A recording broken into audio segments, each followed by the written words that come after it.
भालेकर जी, आगे आने वाले समय के हमारे एसडीएम महोदय जी,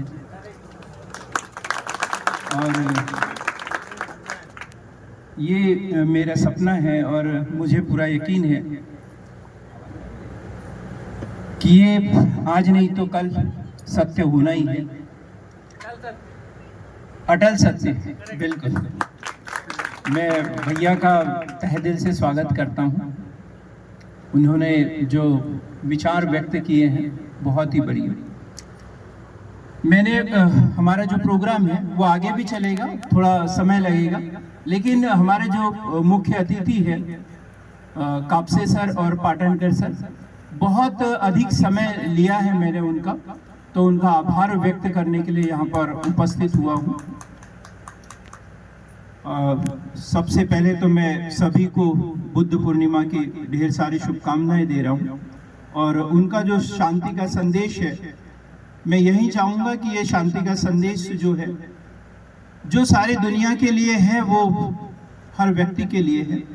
हर व्यक्ति अपने आप में मन से तन से इस शांति के संदेश का पालन करे और उनके विचारों को पीढ़ी दर पीढ़ी निरंतर आगे बढ़ाते रहे। हमारे जो वक्ता थे बबलू दुबे जी, वो हमारे मार्गदर्शक हैं।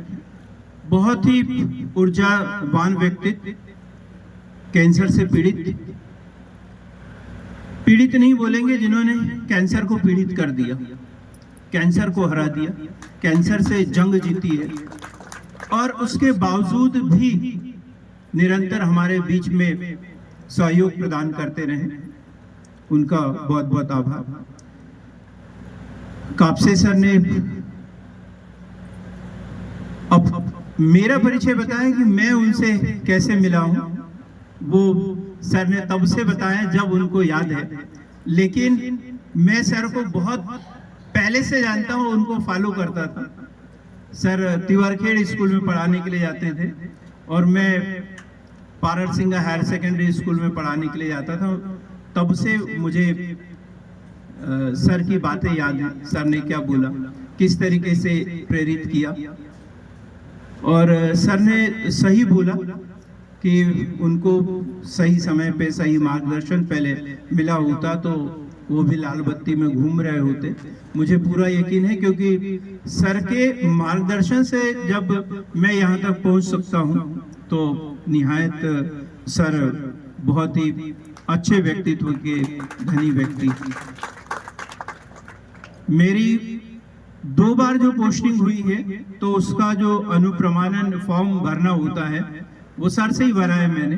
नायब तहसीलदार का जब फोटो अटेस्टेड करना होता है, एक गारंटी लेना होता है कि मैं इनको पिछले 5 वर्षों से जानता हूँ, तो दोनों बार जो है वो सर ने ही मेरा फॉर्म अटेस्टेड किया है। तब भी मैं सर का शुक्रिया अदा करता था, शुक्रगुजार था, और हमेशा बना रहूँगा, क्योंकि जब भी सार्थक पहल को सर की ज़रूरत होती है तो इसी तरीके से हमारा सपोर्ट करते रहे। साथ ही पाटनकर सर, मैं सर से उतना परिचित नहीं था, लेकिन हमारे शासकीय महाविद्यालय पारर सिंगा में एक साहू सर थे, रामप्रसाद साहू सर। हर तीसरे चौथे दिन सर की बात करते थे, बोलते थे कि आप बैतूल जाओ तो सर से जरूर मिलना। और ये मेरे लिए सौभाग्य था कि मेरी सर से कभी बात नहीं हुई थी, लेकिन सर से सीधी मुलाकात, जो मेरी डायरेक्ट मुलाकात हुई, वो सार्थक पहल बदलाव है। बदलाव हमसे इस संस्थान में ही हुई, और सर ने अपने विचारों से हमारे बच्चों को जो प्रोत्साहित किया है, वो ऊर्जा, उस दिन की जो ऊर्जा है, वो आज भी हमारे बच्चों के बीच में एक नई दिशा उन्हें प्रदान करती है। और मैं जब भी कन्याशाला जाता हूँ तो सर से मिलता हूँ, तो मुझे ऐसा लगता है कि कोई नयापन नहीं लगता, ऐसा लगता है जैसे मैं अपने घर ही आ गया हूँ। इस तरीके से सर का हाथ मेरे सिर पे रहता है, और मैं हमेशा चाहता हूँ कि सर का साथ हमेशा मेरे साथ बना रहे। सर ने जैसे बताया कि अभी इसी महीने में सेवानिवृत्त होने वाले हैं, और हमारे बच्चों के लिए जो उन्होंने आशीष वचन दिए उसमें से एक ये भी था कि जब भी मुझे मेरी जरूरत पड़ती है तो वो हमारे लिए उपलब्ध रहेंगे। ये आज की जो हमारी मीटिंग है, ये जो बैठक है, ये उसका सार है।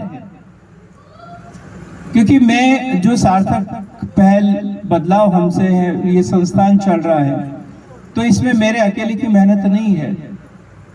ऐसे ज्ञानवान गुरु का हाथ मेरे सर पे है, इसीलिए मैं ये काम निरंतर आगे कर रहा हूँ। जब शुरुआत मैंने की थी तब मुझे नहीं पता था कि मैं इसे कब तक कंटिन्यू कर पाऊंगा, लेकिन एक से बढ़कर एक हस्तियां मेरे साथ ऐसी जुड़ते चले गई, कारवां बनते चला गया और अब तो मैं इस मुकाम पे पहुंच गया हूँ कि यदि मैं छोड़ना भी चाहूँ तो इसे छोड़ नहीं सकता, इतना इसमें जुड़ चुका हूँ। साथ ही हमारे डुंडे सर, आप सोच सकते हैं कि मैं बड़ौरा से यहाँ बुलाने के लिए 10 बार सोचता हूँ, किसी को बुलाऊं, कैसे बुलाऊं, टाइम लगेगा, ये लगेगा, लेकिन डुंडे सर, डुंडे मैडम जो है, मेरे एक फोन कॉल पर पांडुर्ना से यहाँ तक आ सकते हैं। तो सोचिए कि कितना समर्पण इन लोगों के मन में है। और ये मेरे प्रति नहीं है, सार्थक पहल के प्रति है, सार्थक पहल के प्रति है। जितेंद्र डुंडे सर जो है सेबी से जुड़े हुए हैं और भारत सरकार का जो उपक्रम है सेबी, और उसके माध्यम से वित्तीय जागरूकता के कार्यक्रम आयोजित करते हैं। चूंकि गवर्नमेंट सर्वेंट है, उसी विभाग से है जिस विभाग में मैं कभी रहा था, उसी विभाग से, और उस विभाग की एक एक नस में जानता हूं कि उस